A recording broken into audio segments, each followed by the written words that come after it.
The text message came at 11:47 p.m. on a Tuesday. I was in my dorm room, studying for my final exams, when my phone lit up.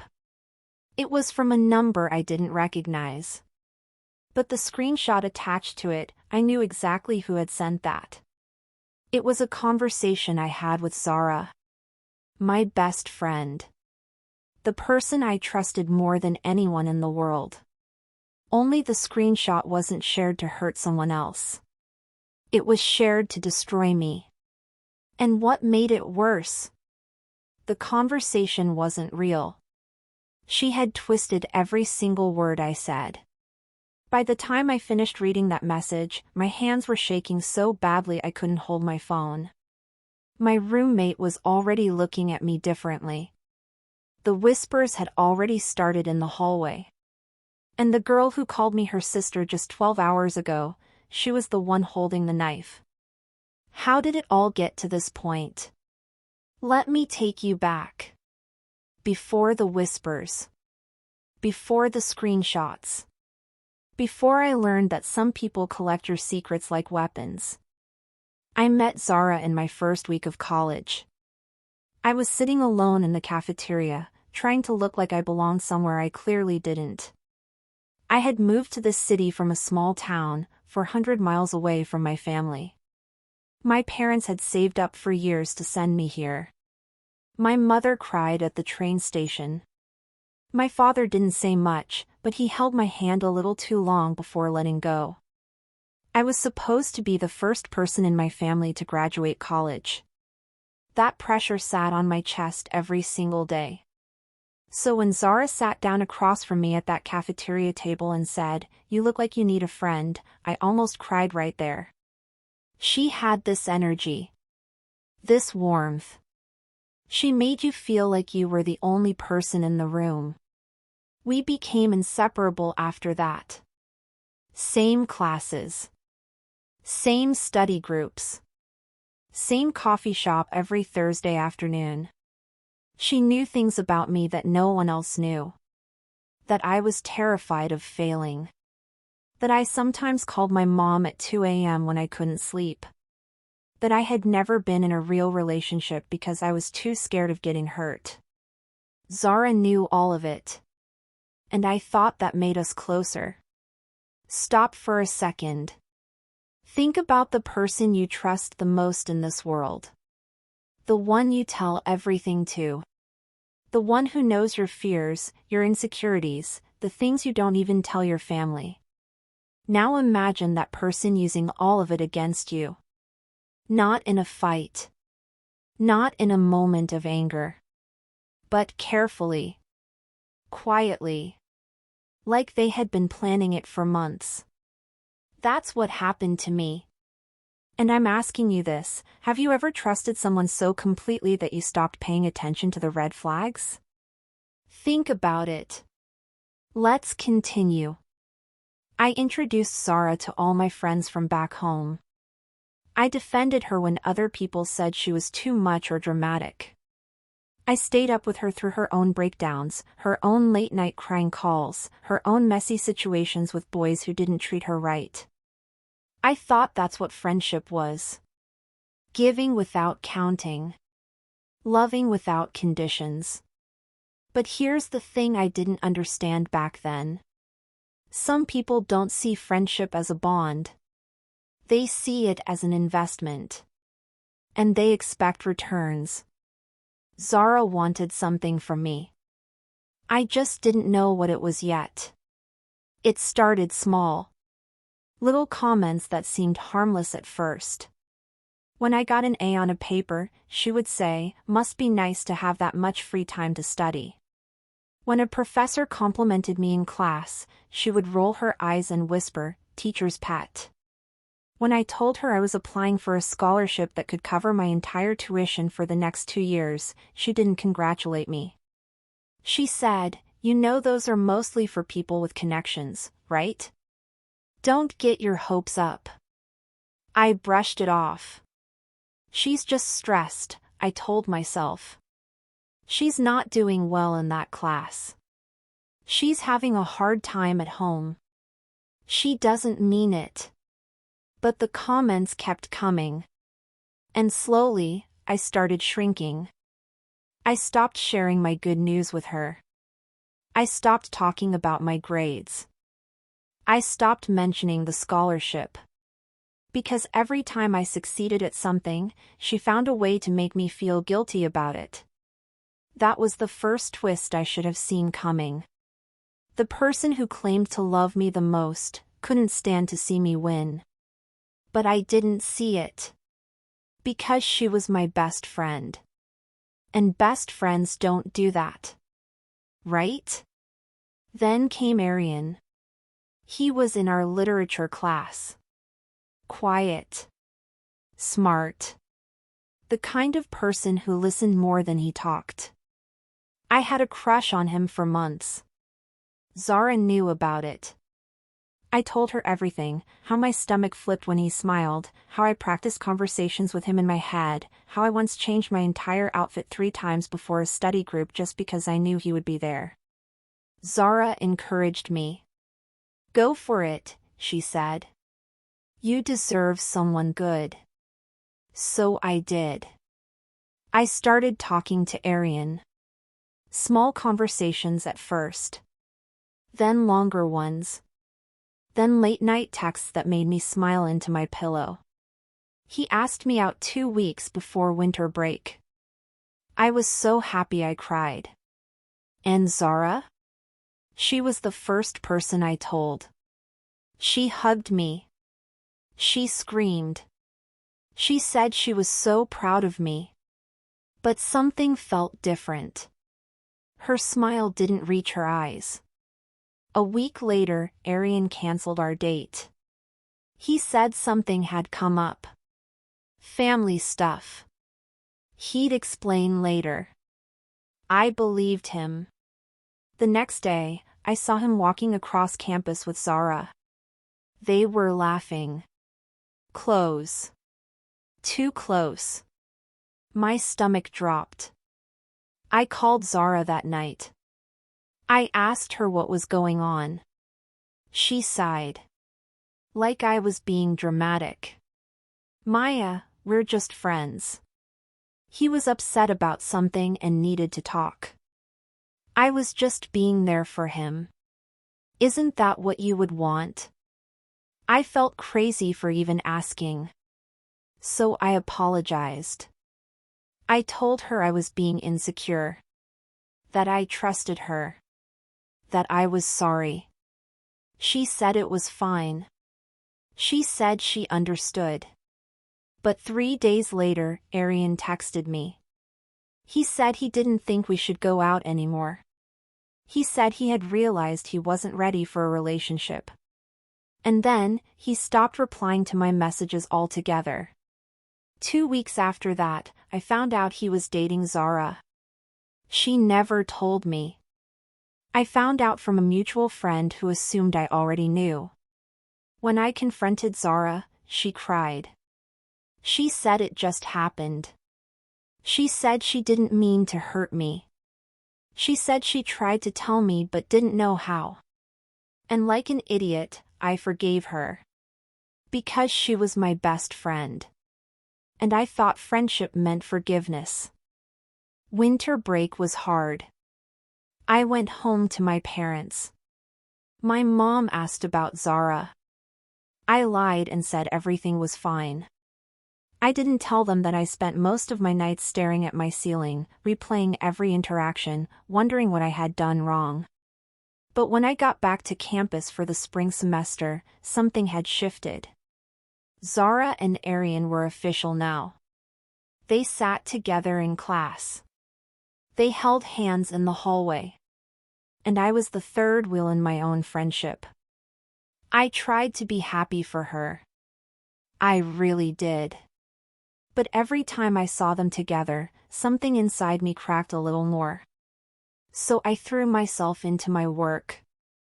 The scholarship application was due in March. A full ride for my remaining 2 years. It would change everything for my family. I worked on that application for weeks. I wrote and rewrote my personal statement. I got letters of recommendation from 3 professors. I poured my entire story into those pages, the small town girl, the first in her family to go to college, the dream of becoming a teacher and going back to help kids who grew up just like her. I was proud of it. And when I submitted it, I told Zara. She smiled. She said she was happy for me. But then she asked, "Did you mention me in your essay?" I laughed. "Why would I mention you?" Her face changed for a second. Just a second. Then she laughed too. "Just joking. Of course you wouldn't." I didn't think about that moment again. Until later. It was a Tuesday. 11:47 p.m. I was studying when my phone lit up with that message from an unknown number. The screenshot showed a conversation between me and Zara. Except the words weren't mine. In the screenshot, I was saying horrible things about a professor. About other students. About the scholarship committee. I was saying that the only reason I was applying for the scholarship was because I knew I couldn't succeed on my own. I was saying that I had cheated on my last exam. And at the bottom of the screenshot, my name. My profile picture. Everything designed to look real. The message said, "Thought people should know what kind of person they're supporting for the scholarship." I stared at my phone. My hands started shaking. Because I knew that I had never said those things. But the screenshot looked real. And the only person who had access to my private conversations was Zara. She was the only one I texted about my feelings. She was the only one who knew my passwords. She was the only one who had ever borrowed my phone and could have easily taken screenshots of old conversations to manipulate. I called her. No answer. I texted her. No reply. 20 minutes later, my roommate walked in and looked at me like I was a stranger. "Did you really say those things about Professor Mehta?" she asked. My heart stopped. "What are you talking about?" "It's everywhere, Maya." Someone posted screenshots on the class group. People are talking. I opened the class group. The screenshot was there. Already shared by 3 different people. And beneath it, a message from Zara. I can't believe she would say things like this. I thought I knew her. She was pretending to be shocked. She was pretending to be on the side of the people attacking me. She was the one who started this. And now she was playing the victim. I went to Zara's dorm that night. I banged on her door until she opened it. She looked at me with this expression, this perfect performance of confusion and concern. "Maya, what's wrong?" "You know what's wrong." She shook her head. "I don't. I saw the screenshots. I'm just as shocked as everyone else." "You sent them." Her eyes widened. "What?" "No. Why would I do that?" "Because you've been jealous of me since the day we met." She stepped back. Her hand went to her chest. Like I had physically hurt her. "Maya, I would never." "You took screenshots of our conversations. You edited them. And you sent them to everyone." She started crying. Perfect, beautiful tears. "Maya, someone is trying to destroy you. And you're accusing me? I'm your best friend." I almost believed her. For 1 second, I almost believed her. But then I remembered the scholarship conversation. The way her face changed when I said I didn't mention her in my essay. I remembered Arian. How she moved in the moment I showed interest. I remembered every little comment. Every small dig. Every time she made me feel smaller so she could feel bigger. I know it was you, I said. She stopped crying. Her face went blank. Then she said something I will never forget. Prove it. She closed the door in my face. And I stood there in the hallway, alone, realizing that my best friend had just declared war on me. The next few days were a nightmare. People I had never spoken to were commenting on the screenshots. Calling me fake. Calling me a cheater. Calling me entitled. The scholarship committee sent me an email. They wanted to discuss the situation. My professors started looking at me differently. And Zara? She was everywhere. Posting about how heartbroken she was. How she couldn't believe her best friend would say such things. How she was processing the betrayal. She was the victim now. And I was the villain. I stopped going to class. I stopped leaving my room. I stopped answering my phone. My mom called me 3 times. I didn't pick up. Because how do you tell your mother that your best friend destroyed your life and everyone believes her? How do you say those words out loud? I need to stop here for a second. Because I want you to really think about what just happened. I told you my side of the story. I showed you the screenshots, the betrayal, the way Zara smiled at me while she burned my life to the ground.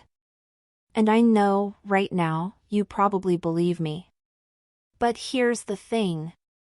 Zara has her own version of events. And before I tell you what happened next, I want to ask you something. Do you still believe me? Or do you think there's more to this story than I'm telling you? Because trust me, what I'm about to share next will make you question everything. Take a second. Think about it. Now let me show you what Zara said when I finally confronted her again. 3 days after she closed the door in my face, Zara sent me a message. Not an apology. Not an explanation. Just 3 words. You brought this on yourself. I stared at those words for a long time. And then I started digging. Because I realized something in that moment. Zara had been planning this for months. Maybe longer. But she made one mistake. She thought I would break. She thought I would disappear. She didn't know that I was my mother's daughter. And my mother taught me something important. She taught me that the truth doesn't need to shout. It just needs to wait. And I was done waiting. I know you just heard Maya's version of everything. And I know she made me sound like a monster. But here's the thing about monsters. They're usually created by someone else. My name is Zara. And I'm going to tell you my side of the story. Not because I think it will make me look good. But because the truth, the real truth, is a lot messier than Maya wants you to believe. I met Maya in the first week of college. She was sitting alone in the cafeteria.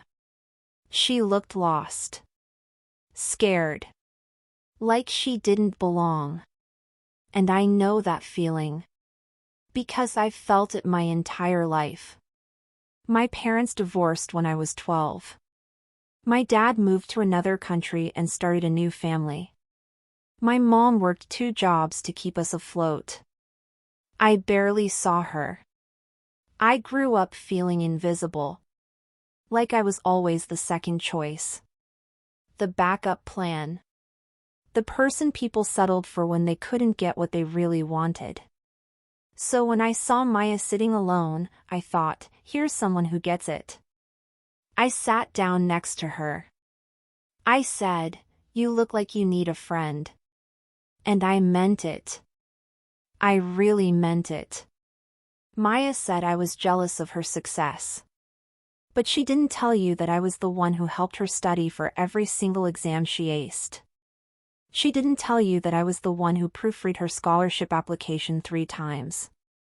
She didn't tell you that I was the one who stayed up with her until 4 a.m. when she was stressed about her grades. I gave her everything. And what did I get in return? I got crumbs. When I was struggling in our statistics class, Maya didn't offer to help. She said, "You should probably drop it and take something easier." When I was going through a rough patch with my mom, Maya changed the subject after 30 seconds and started talking about herself again. When I told her I was lonely, really lonely, she said, "You should try dating." That helped me. It didn't help me. I didn't have anyone. Maya had parents who called her every day. She had a family who was proud of her. She had a future that was already mapped out. I had nothing. And she knew that. Maya told you about Arian. She said I stole him from her. But here's what she didn't tell you. Arian and I had chemistry from the beginning. Before Maya even noticed him. We sat next to each other in class. We had inside jokes. We talked for hours after lectures ended. But when Maya told me she liked him, I stepped back. I stepped back because she was my friend. I told myself, she deserves this. She deserves to be happy. So I watched her chase him.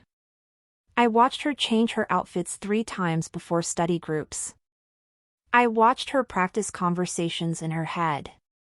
And it killed me. Because I liked him too. I liked him first. But I said nothing. When Arian asked me out after things ended with Maya, he told me something she never mentioned. He said he broke up with her because she was exhausting. He said she made everything about herself. Her problems. Her stress. Her dreams. He said she never once asked him about his life. I didn't steal him, Maya. He chose me. And maybe that's what you can't forgive. Maya told you I was jealous of her scholarship application. But she didn't tell you why I asked if she mentioned me in her essay. Here's the truth. I helped her write that essay. I gave her ideas. I told her which stories to include. I spent hours helping her craft the perfect narrative. And when she submitted it, she didn't even say thank you. Not once. She just said, "I hope I get it." Like I had nothing to do with it. Like I was just some background character in her success story. So yes, when she said she didn't mention me in the essay, something inside me broke. Because I had given her everything. And she had given me nothing. Not even a thank you. Now let me tell you about the screenshots. Maya says I sent them. She says I edited them. She says I tried to destroy her. But here's the truth. I didn't send those screenshots. I don't know who did. When I saw them in the class group, I was just as shocked as everyone else. But Maya didn't believe me. She came to my dorm that night. She accused me. She screamed at me. And I cried, not because I was pretending, but because my best friend was looking at me like I was her enemy. I said, "Maya, I would never do this to you." She didn't listen. She kept screaming. So finally, I stopped crying. I looked at her. And I said, "Prove it." Because if she was so sure it was me, let her prove it. She couldn't.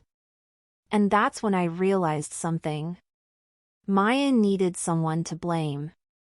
She needed a villain. And I was the easiest target. But here's the part of this story that Maya will never tell you. After she accused me, I started doing my own digging. I went through the class group. I looked at who shared the screenshots first. It wasn't me. It was a girl named Priya. Someone Maya had apparently offended months ago by making a comment about her family's financial situation. I confronted Priya. She admitted she had been holding a grudge. She admitted she had been looking for a way to get back at Maya. And she admitted she had access to Maya's private conversations because Maya had left her phone unlocked at a party. Priya took the screenshots. Not me. She edited them. Not me. She sent them to the class group. Not me. I had nothing to do with any of it.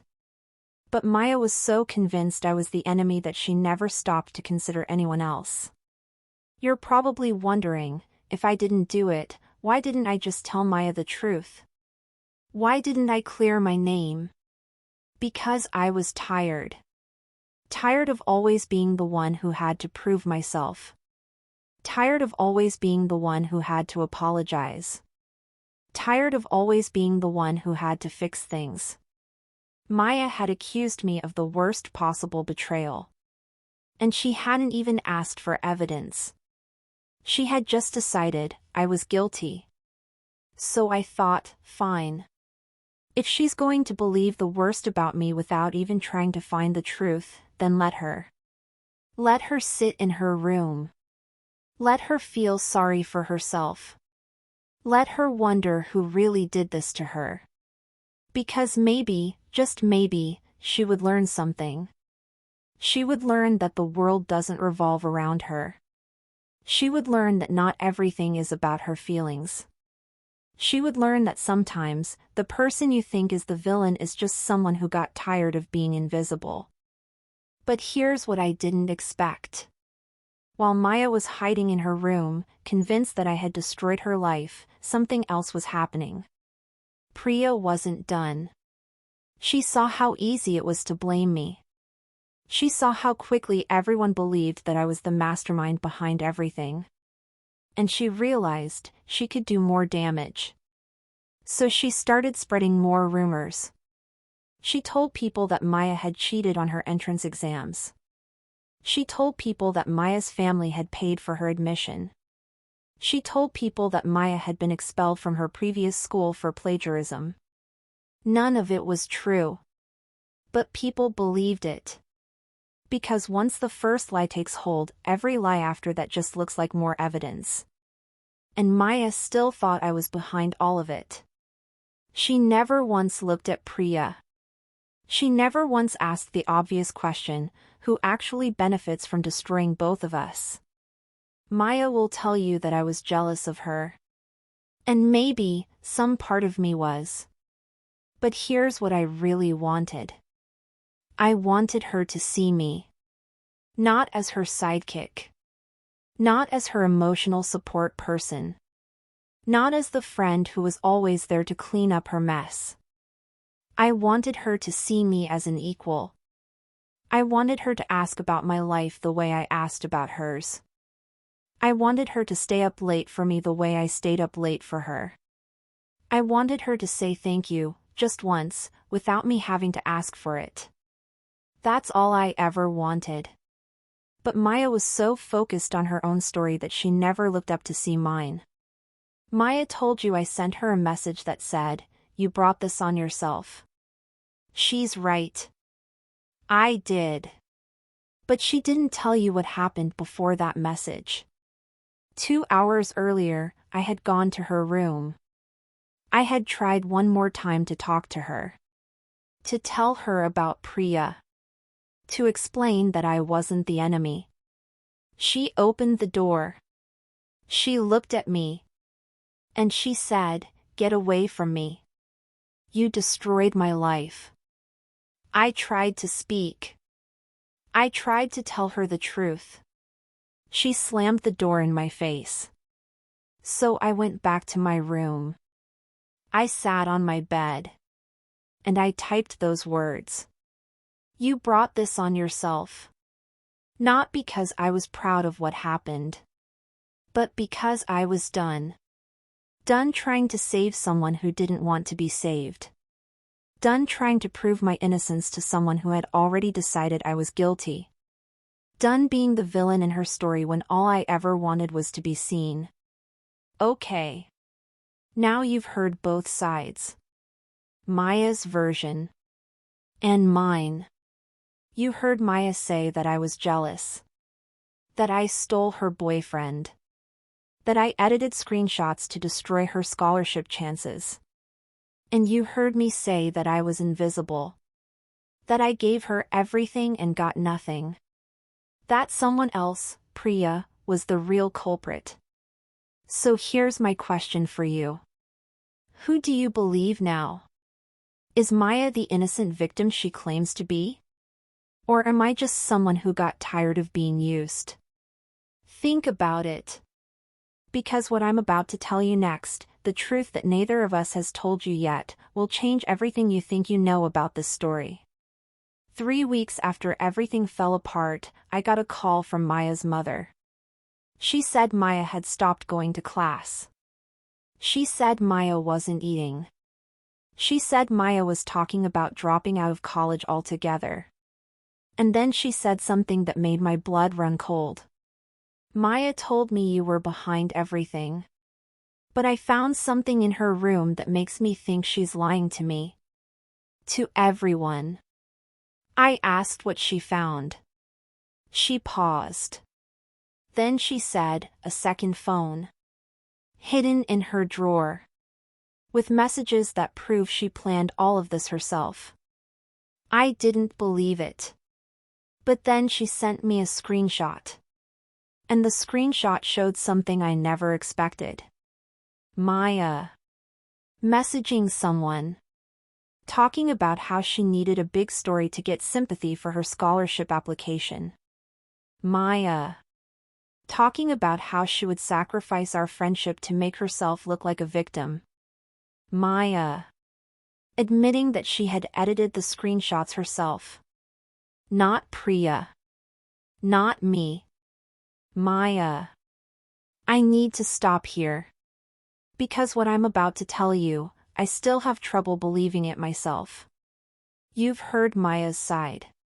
You've heard my side. And now, a third person is about to step forward. Someone who has proof. Someone who was there. Someone who has nothing to gain by lying. Are you ready? Because the truth is about to turn everything upside down. My name is Rohan. I was Maya and Zara's classmate. I wasn't close to either of them. But I saw things. Things neither of them wanted anyone to see. When the screenshots first appeared, I stayed quiet. It wasn't my business. I didn't want to get involved. But then I started noticing things that didn't add up. First, the timing. The screenshots appeared exactly 1 week before the scholarship committee was supposed to announce their finalists. Second, the content. Some of the things Maya supposedly said didn't match the person I knew. Maya was competitive, sure. But she wasn't stupid. She wouldn't say those things out loud to anyone. Third, and this is the part that made me start digging. I saw Maya's face when she first saw the screenshots. She looked scared. Hurt. Confused. But she also looked relieved. Like something she had been waiting for had finally happened. I know that sounds crazy. Why would someone be relieved that their life was falling apart? I didn't understand it either. Until I found the second phone. I was in the library one night. Late. Almost midnight. Maya had left her bag at a table while she went to the bathroom. Her phone fell out. Not her regular phone. A second phone. One I had never seen her use before. It buzzed. A message appeared on the screen. I shouldn't have looked. I know that. But the message said, the screenshots are working. Everyone believes you're the victim. The scholarship committee is meeting tomorrow. I read it 3 times. Then I took a picture of the screen with my own phone. When Maya came back, I didn't say anything. I just watched her. She picked up the second phone. She read the message. She smiled. A small, quiet smile. And then she put the phone back in her bag like nothing had happened. Here's what I figured out over the next few days. Maya didn't want to just win the scholarship. She wanted to win it with a story. A story so powerful that no one would ever forget her name. So she created one. She edited screenshots of conversations with Zara, conversations that were real, but twisted just enough to make Zara look like the villain. She sent those screenshots to herself from a fake number. She posted them in the class group. And then she sat back and watched. She watched Zara get blamed. She watched people call Zara jealous, bitter, toxic. And she watched the sympathy pour in for herself. The poor victim. The betrayed best friend. The girl who trusted the wrong person. The scholarship committee ate it up. They postponed their decision. They launched an investigation. They gave Maya extra time to submit a new personal statement about overcoming betrayal. And Maya wrote the most heartbreaking essay of her life. About how her best friend had tried to destroy her. About how she had to fight to stay in college. About how she almost gave up, but didn't. It was beautiful. It was powerful. It was a lie. But here's the part that really got me. Zara wasn't innocent either. While Maya was playing the victim, Zara was playing her own game. Remember how I told you Zara confronted Priya? How she said Priya admitted to taking the screenshots. That was a lie. Priya had nothing to do with any of this. Zara made that up to make herself look better. Zara wanted to be the hero. The one who figured out who the real culprit was. The one who could clear her name and expose someone else. But there was no culprit besides Maya. And there was no hero besides Zara, because Zara was only trying to save herself. Both of them were playing the same game. Both of them were lying. And both of them were willing to destroy each other to win. I went to the scholarship committee with what I had. The photo of Maya's second phone. The message. The timing. I told them everything. At first, they didn't believe me. Why would a random classmate get involved in something like this? But then I showed them something else. Maya's original personal statement, the one she submitted before the screenshots appeared, was completely different from the one she submitted after. The first one was fine.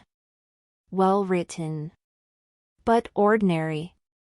The second one was extraordinary. Emotional. Raw. Perfect. Too perfect. The committee compared them. They looked at the dates. They looked at the timing. And they started asking questions. They called Maya in for a meeting. They showed her the evidence. And Maya did something I didn't expect. She confessed. Not everything. Not at first. But enough. She admitted that she had exaggerated some things. That she had edited some conversations to make them look worse than they were. That she had maybe sent the screenshots to herself. But she swore she didn't mean to hurt Zara. She said she was just trying to get the scholarship. For her family. For her future. She cried. Real tears this time. And for a moment, I almost felt sorry for her. But then I remembered the second phone. The smile. The way she had watched Zara get destroyed and said nothing. And I realized Maya wasn't a victim. She wasn't a villain either. She was just someone who wanted something so badly that she lost herself along the way. But here's the final twist. The scholarship committee didn't punish Maya. They didn't give her the scholarship either. They gave it to someone else entirely. But they didn't expel her. They didn't publicly expose her. They gave her a second chance. Because they saw something in her that I didn't see. They saw a girl who was terrified of going back to her small town with nothing. A girl who had spent her whole life being told she was the family's only hope. A girl who had convinced herself that she had to win, no matter what. They gave her a warning. A mandatory counseling program. And a chance to reapply next year. Maya took it. She went to every counseling session. She wrote a letter of apology to Zara, a real one, not a performance. She took a semester off to go home and be with her family. And when she came back, she was different. Quieter. Less desperate. Less hungry. She stopped trying to be the main character in everyone's story. And for the first time, she started asking other people about their lives. Zara never forgave Maya. Even after Maya apologized. Even after the truth came out. Even after the scholarship committee confirmed that Maya had been the one behind everything. Zara couldn't let it go. She transferred to a different college at the end of the year. She told people it was for academic reasons. But I know the truth. She left because she couldn't stand being in the same place as Maya.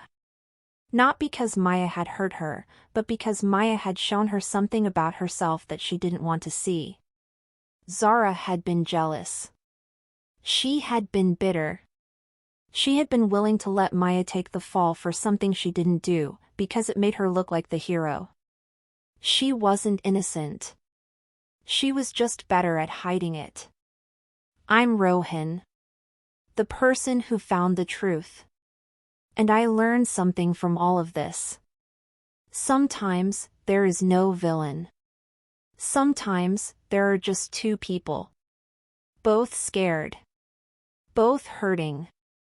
Both so focused on their own pain that they can't see the damage they're doing to each other.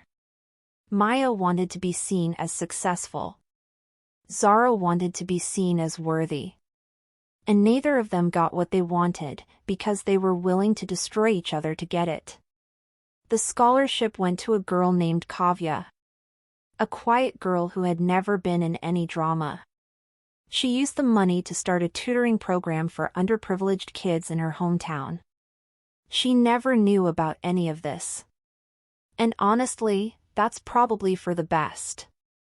Maya's final words. It's been 2 years since everything happened. I'm still in college. I'm still studying to be a teacher.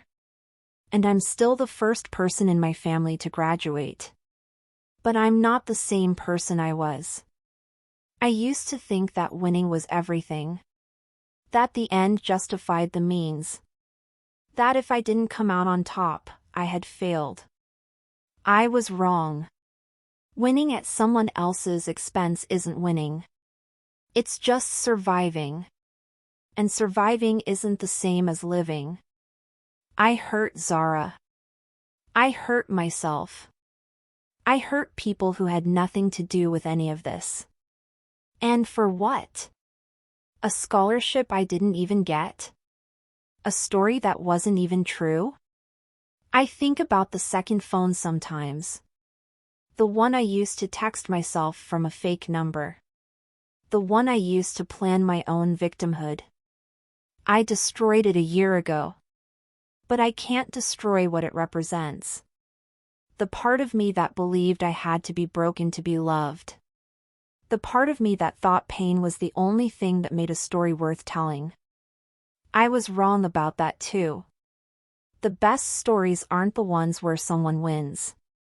They're the ones where someone learns. And I learned.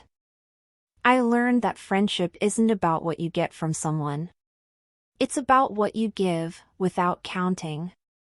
I learned that the truth doesn't need to be manufactured. It just needs to be told. And I learned that the person I need to forgive the most isn't Zara. It's myself. So here we are. At the end of a story that started with a text message at 11:47 p.m. on a Tuesday.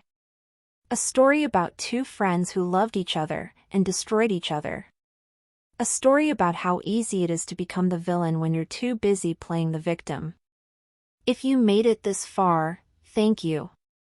Thank you for listening. Thank you for staying. Thank you for caring about a story that could have been anyone's. Before you go, I want to ask you something. Have you ever been so focused on your own pain that you couldn't see someone else's? Have you ever convinced yourself that you were the victim, when really, you were just hurt? Think about it. And if this story meant something to you, if it made you feel something real, hit that like button. Subscribe to Puel's Reader. Because there are more stories coming. Stories about betrayal. About justice. About the messy, complicated, beautiful ways we hurt each other and heal. This is Maya. Signing off. And remember, sometimes the person you need to forgive the most is looking back at you in the mirror. Take care of yourself. And I'll see you in the next story.